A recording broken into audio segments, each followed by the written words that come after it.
Eri yung ano mo, tissue, ah.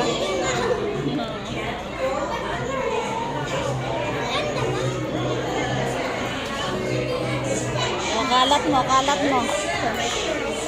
Okay, so nilagay na po lahat ng pineapple. Huwag po kakainin ha. Mawawalan po lang natin sa inyong pizza. Okay, next mong ilalagay ay ano po? Very good. Okay, next mo ilalagay po natin yung ham.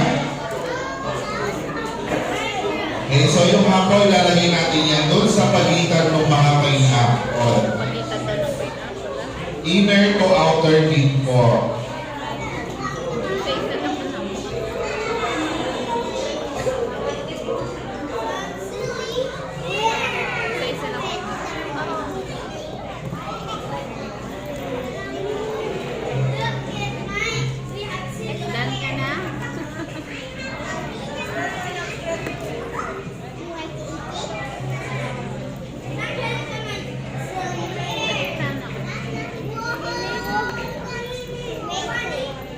Sa gitna ala.